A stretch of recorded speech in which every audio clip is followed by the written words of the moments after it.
You're listening to the Brain versus Me podcast, a show about the moments your brain gets ahead of you, usually before you're ready. Here's your host, Joshua Ericson. At some point in your life, you became the dependable one. You became the one that people loved because you were, quote unquote, reliable. You were the one who shows up, who handles things, who doesn't fall apart. The one that people can lean on. The one who figures everything out. The one who holds everything together.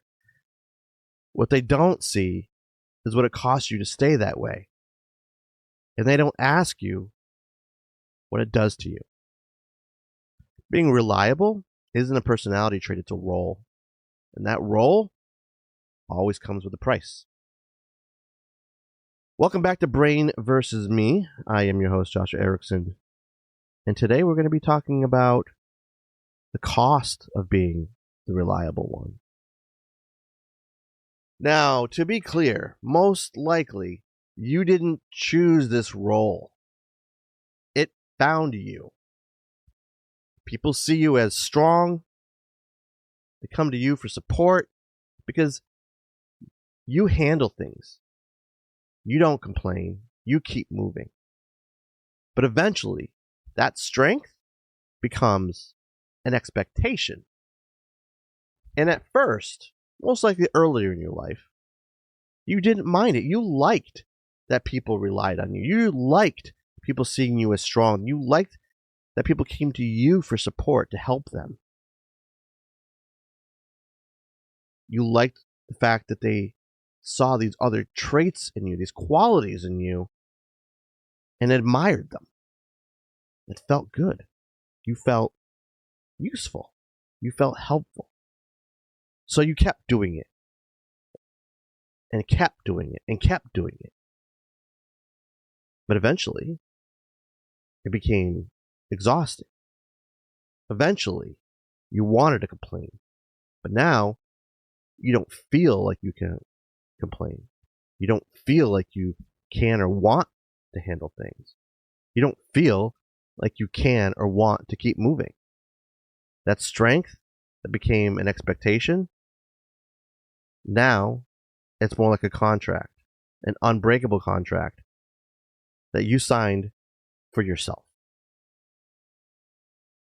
So, how did you become the reliable one over time? How did you get there? Because it's built. It's not built in one day. It happens slowly. You're helpful. You go out of your way. You find that you have to learn to cope early with these issues that are coming up of you not getting what you want, but being happy because everyone else is happy. Everyone else relies on you and it feels good. So you learn to cope. You adapted. You stayed calm. You didn't fall apart publicly. So people trusted you with the weight of their problems, their burdens, the things that they needed done, the things they needed help with. And they liked you because you didn't ask for anything back. Nothing. You didn't ask for this. You just absorbed it. You didn't stop. This is what I was like until I was probably 18 years old. I went out of my way to help everybody. Don't know why. Other than what I said earlier, where I liked people seeing me that way. It felt good. It made me feel good. I liked being the trusted one. I liked being the one who could help you stop falling apart. But over time, all this stuff that you're doing weighs on you, even if people don't see it. And after a while, you get to a point where you can't do it anymore.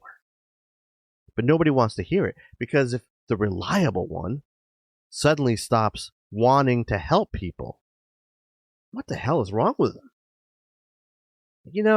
Something's changed with them. I don't know what's going on, but they need help. No, what they need is for you to do your own shit.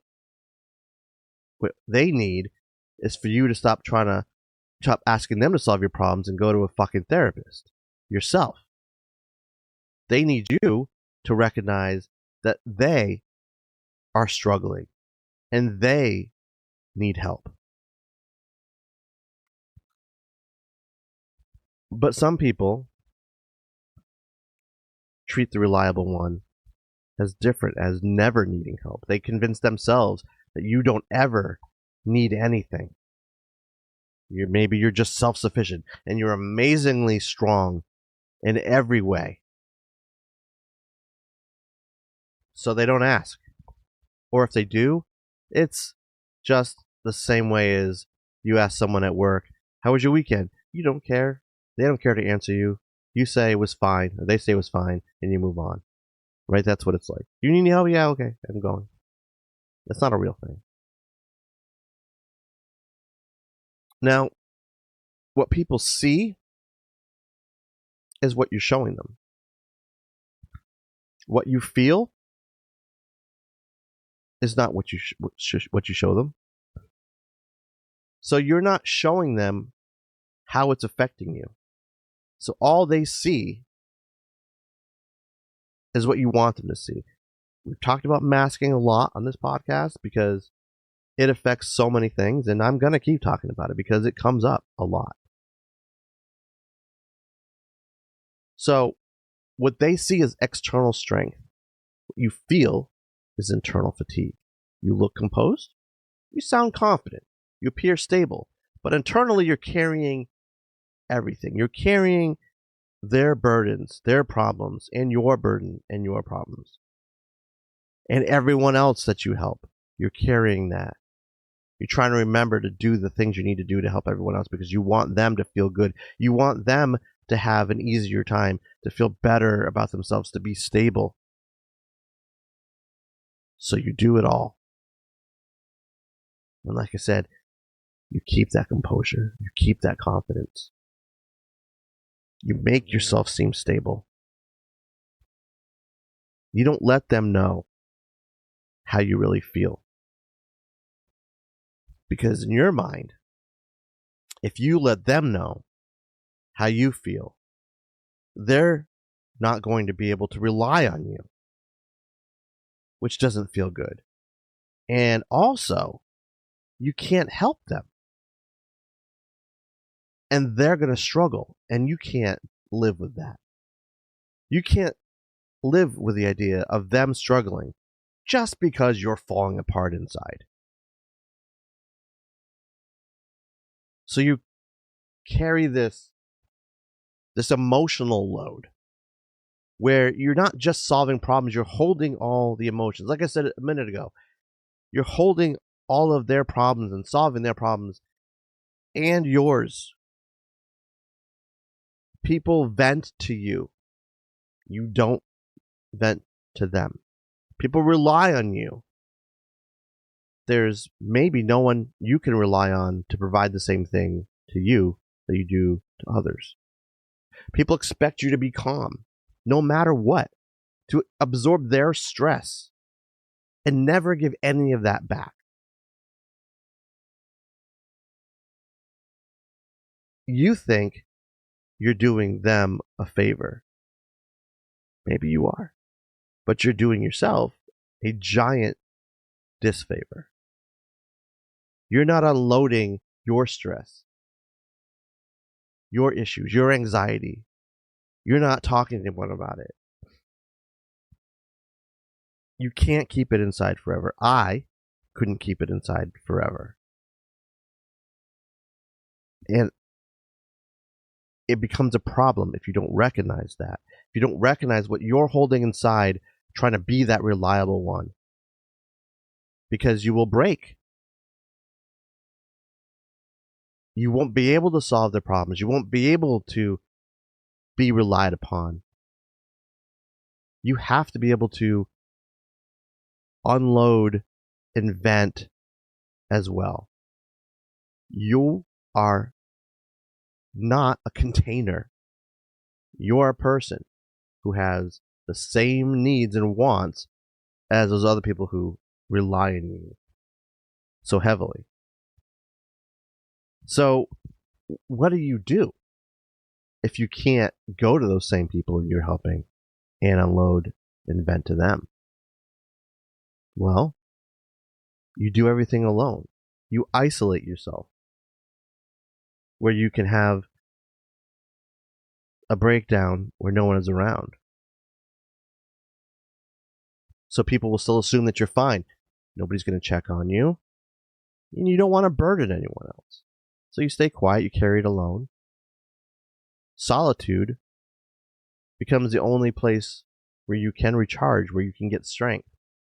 And yet, in that solitude, while you might think that it's helping, you're not actually solving any problems, because your problems that you're feeling, that you're facing, aren't going to be solved by simply isolation.